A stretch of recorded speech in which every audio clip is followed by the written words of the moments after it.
오늘 말씀은 바울이 전한 한 사람 신학입니다. 한 사람 신학. 그러므로 한 사람으로 말미암아로 시작하는 이 본문 말씀은 무려 10번이나 반복되는 한 사람이라는 말을 통해서 예수 그리스도 안에서 변화된 한 사람이 얼마나 중요한 것인가를 우리에게 가르쳐주고 있습니다. 오늘 말씀을 통해서 우리 남신도 회원들이 예수님을 닮아서 세상에 생명을 전하는 왕같은 제사장들, 하나님이 찾으시는 그 한 사람 되시기를 주의 이름으로 축원합니다. 바울은 한 사람의 불순종으로 죄가 들어오고 한 사람의 순종으로 생명이 넘쳤다, 그렇게 말씀을 했습니다.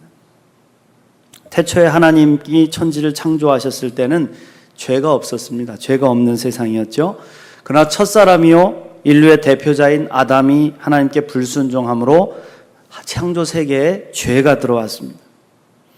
여러분, 죄라는 단어를 영어로 sin이라고 발음하는데 sin, 스펠링은 S-I-N 이렇게 씁니다.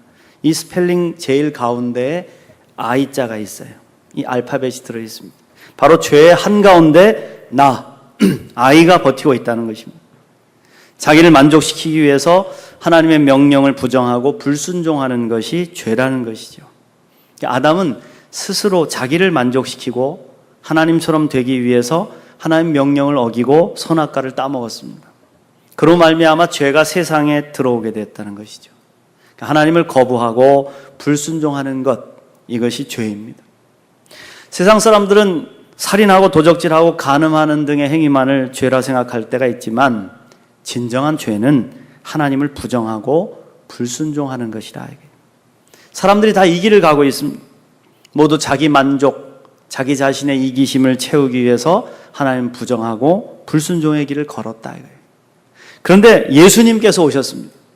예수님은 온전히 하나님 앞에서 순종의 길을 걸으셨습니다. 첫 번째 아담이 불순종의 길을 걸어서 우리를 죄의 길로 이끌었지만 두 번째 아담인 예수님께서 하나님의 뜻에 순종함으로 인해 우리를 생명의 길로 이끄셨다는 것이죠. 예수님은 십자가를 통해서 아담으로부터 내려오는 인간의 모든 죄와 허물을 도말하려는 하나님의 뜻에 죽기까지 순종하셨습니다. 그리하여 우리의 모든 죄와 허물을 사하시고 은혜와 생명의 복을 누리는 새로운 피조물이 되게 하셨다는 것입니다. 여러분, 이것을 믿습니까? 사람들은 아담이 지은 죄가 나와 무슨 상관이냐, 그렇게 말하는 분들이 있어요. 아담이 범죄한 것이 내가 무슨 죄가 있냐, 그렇게 생각을 합니다. 근데 여기 여러분, 대표성의 원리가 적용이 됩니다. 우리가 직접 시합에 나가진 않더라도 우리나라를 대표하는 선수들이 나가서 승리하면 뭐라 그러죠? 우리나라가 승리했다, 우리나라가 이겼다고 말하지 않습니까? 나라가 망해가지고 상대 나라의 속국이 될 때 모든 백성이 다 머리를 숙이는 것이 아닙니다. 왕이 나가서 머리를 숙이고 조서에 사인을 하면 나라 전체가 머리를 숙인 것이 되는 것입니다. 그래서 지도자가 참 중요한 것이죠. 한 명의 지도자는 민족을 살리기도 하고 죽이기도 할 수 있습니다. 저는 이것을 우리 성웅 이순신 장군을 볼 때마다 느껴요. 어떻게 똑같은 배와 똑같은 무기와 똑같은 병사들을 데리고 이순신이 나가 싸우면 백전백승하고 원균이 나가 싸우면 백전백패할까? 사람 하나가 이렇게 다르게 만든다는 거예요. 성경에 보면 요셉 한 사람이 믿음으로 서니까 가정이 구원받고 애굽을 통해서 세계가 기근으로부터 멸망받은 것을 구원하게 하는 그런 놀라운 역사를 일으키죠. 에스더 한 사람이 믿음으로 바로 서서 기도하니까 민족이 살아나지 않습니까? 마찬가지로 예수 그리스도의 십자가 은혜로 변화된 가장 한 사람이 가정을 온전히 변화시킨다. 십자가 사랑을 온전히 체험하여 변화된 남신도 한 사람이 교회를 변화시킵니다. 저는 한 남자가 온전히 변화될 때 가정이 얼마나 놀랍도록 변화되는지를 봤습니다. 매일매일 술만 마시고 아내를 때리고 자식들을 때리고 노름짓에 가정을 멍들게 했던 한 남자가 예수를 만납니다. 예수님을 믿고 구원을 받은 순간부터 변화가 되기 시작해요. 죄를 멀리하기 시작합니다. 술을 끊고 노름을 끊고 폭력을 끊습니다. 그리고 그의 입술에서 어느 날 찬양이 흘러나오기 시작을 해요. 하나님을 찬양하고 자녀들을 향한 축복의 기도가 입술에서 흘러나오는 거예요. 그러자 그리스도의 향기가 그의 삶을 통해 가정을 변화시키더라고요. 가정이 부유해집니다.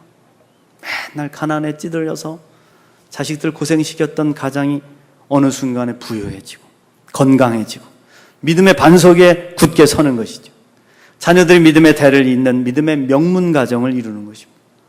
교회 가면 제일 앞자리에 앉아가지고 가슴을 쫙 펴고 있는데 자녀들이 그 뒤에 쫙 앉아 있는데 얼마나 멋있는지. 할렐루야. 이 모든 것이 변화된 아버지 한 사람으로부터 시작되더라. 그렇습니다. 내가 믿음 안에 바로 서면 내가 속한 가정과 교회와 직장이 변화됩니다. 하나님은 많은 사람을 필요로 하지 않습니다. 변화된 한 사람을 통해서 놀라운 역사를 일으키신다라. 이것이 여러분 대표성의 원리입니다. 대표성의 원리. 죄를 대표하는 아담으로 인해서 온 인류가 정죄를 받았고 생명을 대표하는 예수님을 통해서 모든 인간이 구원을 받았더라. 할렐루야. 중요한 것은 아담의 이 죄는 원죄로 우리에게 자동으로 흘러들어와요. 내가 싫든 좋든, 내가 아무리 이 가정에 태어나기 싫었다고 해도, 나 박씨가 되기 싫었다고 해도 박씨가 되고, 조씨가 되기 싫었다고 해도 조씨가 되는 것처럼 원죄는 그냥 아담 때문에 나에게 그냥 들어와요. 그런데 예수 그리스도를 통한 구원의 은혜는 오직 믿음으로만 받을 수 있다는 거예요. 믿을 때. 요한복음 1장 12절 말씀, 영접하는 자 곧 그 이름을 믿는 자들에게는 하나님의 자녀가 되는 권세를 주셨으니. 할렐루야. 예수 그리스도를 온전히 믿음으로 사망에서 생명으로 옮겨진 새로운 피조물로 살아가는 우리 모두가 되시길 간절히 축원합니다. 그럼 여러분, 우리가 어떻게 해야 구원받은 생명의 사람으로 거듭날 수 있느냐? 하나님 기뻐하시는 생명 안에서 왕노릇하는 사람들이 될 수 있을까? 첫 번째로요, 여러분, 우리 스스로 죄인임을 인정하라 이겁니다. 예수 믿고 구원받은 성도치고 나는 죄인입니다 고백해보지 못한 사람은 없을 거예요. 이 고백도 없이 예수 믿고 있다면 잘못 믿는 겁니다. 그런데 과연 내가 죄인이라는 이 고백이 진정한 고백인가를 묻는다면 자신이 없습니다. 뭘 보면 알 수 있을까요? 다른 사람을 판단하고 정죄하는 것을 보면 알 수 있더라고요. 나 자신이 추하고 악한 죄인, 지옥에 갈 수밖에 없는 죄인이라는 사실을 진정으로 고백한다면 어떻게 남을 판단할 수 있겠냐고요. 여러분, 오늘 말씀 12절을 보십시오. 그러므로 한 사람으로 말미암아 죄가 세상에 들어오고 죄로 말미암아 사망이 들어왔나니 이와 같이 모든 사람이 죄를 지었으므로 사망이 모든 사람에게 이르렀느니라. 바울은 모든 사람이 죄를 지었다, 의인은 없나니 하나도 없다, 이렇게 선포했습니다. 맞습니다. 우리는 다 죄인입니다. 의인이 아닙니다. 이걸 진정으로 고백하는 사람은 스스로 남을 판단할 자격이 없음을 깨닫습니다. 뭐 저런 사람이 다 있냐? 사람도 아니구만. 저 나쁜 놈. 여전히 우리 입술에서 이런 말이 흘러나온다면 내가 죄인입니다의 고백이 진정한 고백이 아니라는 겁니다. 유대인들은요, 스스로를 의인이라 생각하는 선민의식으로 가득 차 있었습니다. 그래서 늘 다른 사람들, 특별히 이방인들을 판단했습니다. 그러면서 자신들이 이방인과 같은 죄인이라는 그 사실을 도무지 받아들이질 않았습니다. 나는 의인인데, 난 죄가 없는데, 저놈들이 죄인인데, 저놈들이 나쁜 놈들인데, 늘 손가락이 그쪽으로 향해 있는 것이죠. 오늘날에도 이런 유대인 바리새인들과 같은 신자들이 많죠. 스스로 교양이 있고 품이 있고 경건하다고 생각합니다. 그러면서 계속 남을 판단하고 탓하고 정죄하는 것이죠. 자신은 의롭다고 생각하면서 남은 죄인이라 생각하는 죄가 가장 무서운 죄임을 알지를 못하는 것이죠. 깨닫지를 못하는 것이죠. 저는 한때 제 스스로가 참 괜찮은 사람이라는 착각에 빠져 살았습니다. 인물도 괜찮고 이만하면 뭐 나름대로 설교도 잘하고 너 그렇게 뭐 많이 막 목사로서 나름대로 뭐 지은 죄가 별로 없는 것 같은데 드러내놓고 지은 죄도 별로 없고 깨끗하게 살아왔다, 그렇게 생각했어요. 그런데 마음으로 지은 은밀한 죄는 또 얼마나 많았는지, 남을 미워하고 원망하고 시기하고 열등감에 빠져서 다른 사람들 아프게 했던 죄는 얼마나 많았는지요. 이걸 깨달으니까 그런 생각이 들더라고요. 주님, 나는 목사를 해서는 안 될 사람이었습니다. 주님, 나는 목사 자격이 없는 사람입니다. 그 고백이 드려지게 되더라고요. 그러자 두 가지가 변했습니다. 첫 번째는요, 목회지를 제가 정하려는 마음이 사라졌습니다. 공부하고 기도하고 유학 가고 스펙 쌓아서 좋은 교회, 큰 교회 가고 싶다는 욕망이 사라졌습니다. 아골골짝 빈들에도 무너진 교회 터에도 보내시면 가겠다는 고백이 생겨났습니다. 나 같은 죄인을 살리신 것도 감사한데 주의 종을 세우시고 일을 맡기셨으니 그저 감사합니다. 지금도 이 고백은 동일합니다. 또 한 가지는 미운 교인들이 별로 없다 이겁니다. 저 이래봐도요, 지금까지 목회해 오면서 교인들하고 무슨 막 큰 소리로 삿대질을 해보거나, 저는 아직 하나님의 은혜로 그런 경험은 못 해봤어요. 그럴 수도 있지. 내가 어찌 저를 판단하리요. 하나님께 맡깁니다. 축복해 주세요. 그런 마음을 가지니 성도 간에 갈등이나 어려움이 생겨도 그렇게 스트레스 받지 않습니다. 저 정말 스트레스 별로 받지 않습니다. 나는 그저 축복하며 살 뿐이고 판단은 하나님이 하시기 때문에. 한 번은 어떤 분이 그러세요. 목사님, 요즘 힘든 일이 많으신 것 같은데 얼굴을 보면 별로 힘들어 보이지 않으세요? 그러세요. 힘들지요. 그러나 제 힘으로 되는 것이 어디 있겠습니까? 그저 축복하며 기도할 뿐입니다. 그렇습니다. 미워하고 원망해 봐야 바뀌는 거 아무것도 없더라고요. 사람이 변하는 것도 아니더라고요. 그리고 미워하는 그 사람보다 내가 더 나을 것도 없더라고요. 나도 죄인이기 때문입니다, 여러분. 나도 죄인이기 때문에. 로마서 1장 29절부터 보면 바울이 죄로 지목하고 이를 통해서 사형에 해당한다는 죄의 목록을 쫙 열거하고 있어요. 모든 불의, 추악, 탐욕, 악의가 가득한 것, 시기, 살인, 분쟁, 사기, 악독이 가득한 자, 하나님께서 미워하시는 자, 수근수근한 자, 분쟁하는 자, 비방하는 자, 능욕하는 자, 교만한 자, 자랑하는 자, 악을 도모하는 자, 부모를 거역하는 자, 우매한 자, 배약하는 자, 무정한 자, 무자비한 자라. 그들이 이 같은 일을 행하는 자는 사형에 해당한다고 하나님께서 정하심을 알고 그랬습니다. 자, 여러분, 여기에 등장하는 죄의 목록에 한두 개쯤 안 걸리는 사람이 어디 있겠습니까? 지금 목사님 말씀하신 죄목에서 나는 하나도 안 걸립니다. 자신 있습니다. 한번 손 들어보십시오. 다 걸리죠. 근데 여러분, 한 가지라도 걸리면 사형이랍니다. 하나님의 말씀 앞에서 스스로가 죄인임을 깊이 깨닫지 못하면 언제나 우리는 바리새 신앙인이 될 수밖에 없어요. 그래서 우리는 기도해야 됩니다. 하나님, 저의 죄를 깨닫게 해주세요. 하나님, 나의 죄를 깨닫게 해주세요. 사랑하는 성도 여러분, 내가 죄인이라고 고백하십니까? 그러면 그 고백이 하나님 앞에 진실된 고백인지 한번 돌아보십시오. 죄가 죄인 줄 모르고 있는 것은 하나님 저주 아래에 있는 것입니다. 자신의 죄는 보지 못하면서 다른 사람의 죄만 보이고 판단하는 자리에 있는 사람은 하나님의 은혜를 맛보지 못한 불쌍한 인생입니다. 왜냐하면 오늘 말씀 20절에서 죄가 더한 곳에 은혜가 넘치기 때문이에요. 그래서 하나님 앞에 절절히 죄를 깨달으면 깨달을수록, 내 죄가 얼마나 크면 클수록, 그걸 깨달을수록 그 모든 죄를 깨끗이 씻어주시는 하나님의 은혜, 그 하나님의 은혜 없이는 살 수 없음을 목마르게 된다.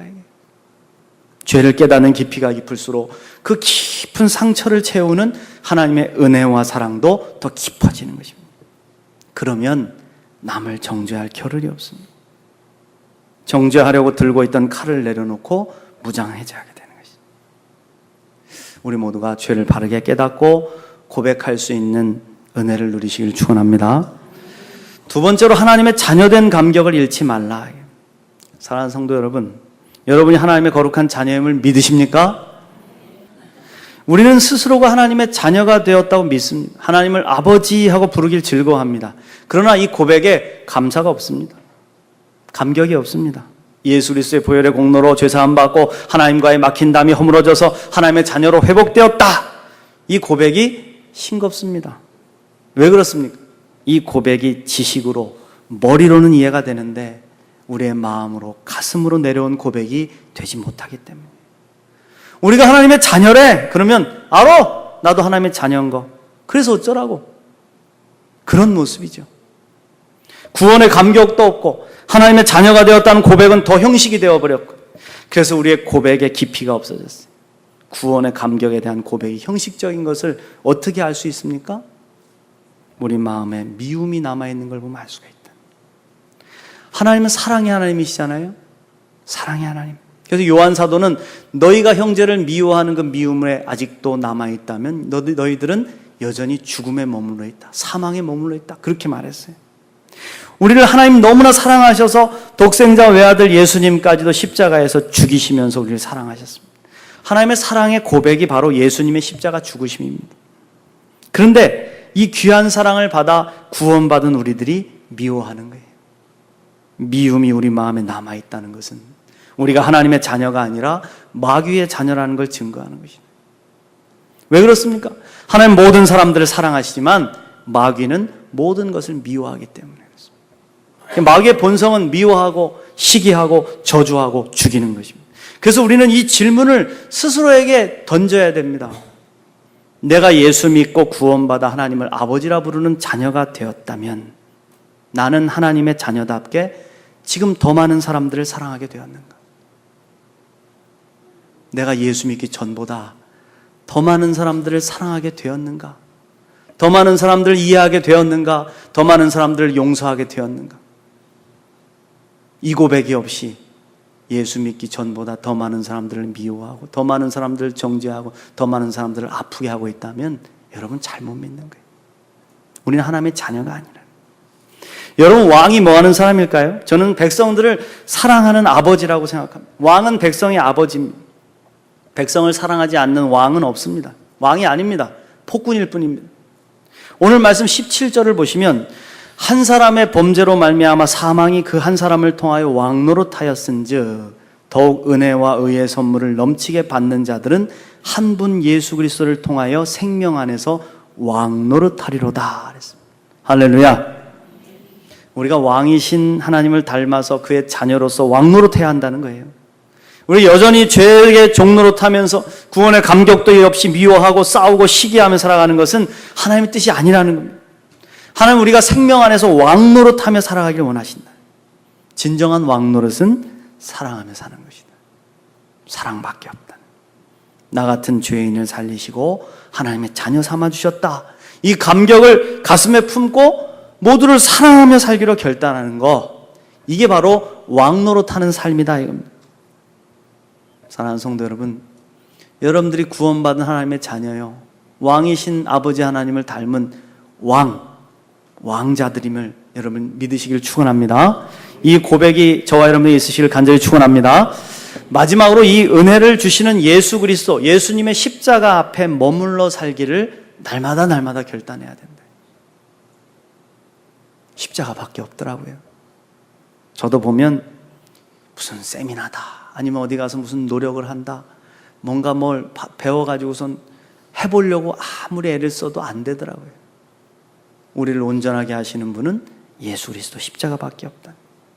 죄인임을 온전히 인정하고 내 죄를 사하시고 구원하셔서 하나님의 자녀 삼아주신 은혜에 감격하며 살아가는 인생은 우리 힘으로 되지 않습니다. 수십 년 예수 믿어도 늘 넘어지는 것 보면 알 수 있잖아요. 수십 번씩 믿음의 공든탑을 쌓아. 그리고 난 다음에 허물어뜨려. 또 쌓아. 그리고 또 허물어. 왜 그렇습니까? 내 힘으로 안 돼. 내 힘으로 안 된다. 우리 인간적인 힘으로는 절대로 안 됩니다. 예배 잘 드리고 기도 열심히 하고 전도 열심히 한다가도 조금 갈등이 생기면 미워하고 원망하고 저주하지. 이 우리 모습입니다. 그리스도인들 특별히 한번 미워하면 영영 보지 않을 사람처럼 돌아섭니다. 왜냐하면 예수님 안에 거하지 못하기 때문에, 예수님의 십자가 앞으로 더 가까이 나아가지 못하기 때문에. 예수님이 십자가 하나면 충분한데 그걸 보지 못하고 살아가는 거예요. 저도 한번 따져봤어요. 내가 하루 24시간 중에 예수님을 묵상하고 예수님의 십자가를 바라보는 시간이 과연 얼마나 되는가?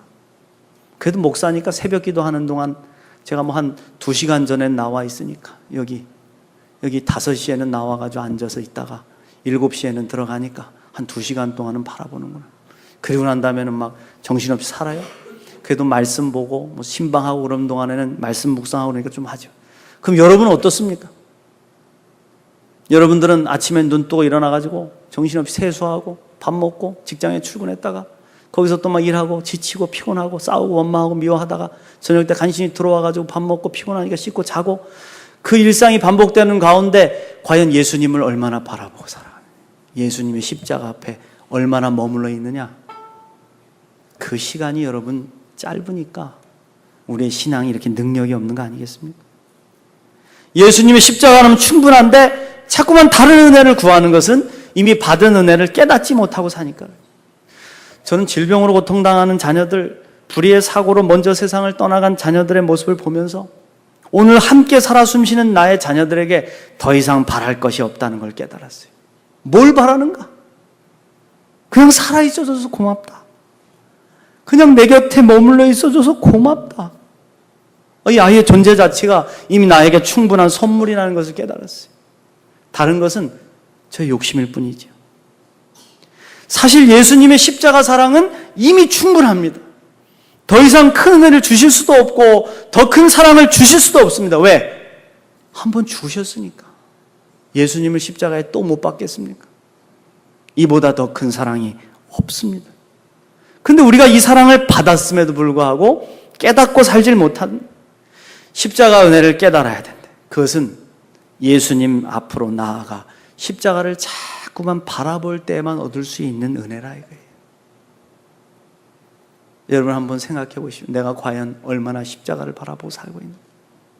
우리를 죄에서 자유케 하심도, 세상의 욕망으로부터 자유케 하심도, 질병과 고통과 시기와 분쟁으로부터 자유케 하심도 십자가밖에 없습니다. 우리 그리스도인들에게 이 십자가 없으면 아무것도 아니에요. 여러분 세상 사람들과 똑같아요. 그러니 여러분 십자가 앞에 자꾸 머무십시오. 여러분 안에 계시는 위대한 예수님의 십자가를 묵상하시라 이거예요. 자주 그 시간을 가지십시오. 영국의 허드슨 테일러 선교사님이 선교가 잘 되지 않아가지고 낙심하실 때가 있었답니다. 낙심해가지고 늘 그냥 방에 머물러가지고 실족해 있는데 하나님의 말씀이 들려지더래. 요한복음 15장에 나는 포도나무요 너희는 가지니 나를 떠나서는 너희가 아무것도 할 수 없다는 말씀. 그때 깨닫는 겁니다. 맞다. 바로 믿어보려고 애쓸 게 아니구나. 제대로 사역하려고 몸부림칠 필요가 없구나. 오직 원줄기인 예수 그리스도에게서 떨어지지 않고 붙어 있으면 저절로 열매가 맺히게 되는 것이고, 이제는 진정 주님께 다 맡기고 주님만 의지하리라. 주님께 감사만 하고 모든 이들을 사랑하며 살리라. 할렐루야. 그렇습니다, 여러분. 해보셨잖아요. 능력으로, 내 힘으로 열심히 최선을 다해서. 그게 됩니까? 시간이 흐르면 또 무너지고 또 무너지고. 그래 우리에게 필요한 것은 예수님. 포도나무 가지는 영양분을 끌어올려고 애쓸 필요가 없습니다. 꽃을 피우려고 하거나 열매를 맺으려고 힘쓸 필요 없습니다. 나무에 잘 붙어있기만 하면 되는 것이죠. 우리에게도 이 은혜가 필요합니다. 알면서도 안 봅니다. 예수님 바라보면 되는데 안 봅니다. 예수님의 십자가를 의지하면 되는데 의지하지 않습니다. 십자가 앞으로 자꾸 나아가질 않습니다. 세상으로는 자꾸 나아가는데 그 예수님의 십자가가 능력이 없어요. 우리의 성품 하나 고치지 못하고 맨날 제자리 걸음 제자리 걸음. 왜? 십자가를 액세서리로 쓰니까.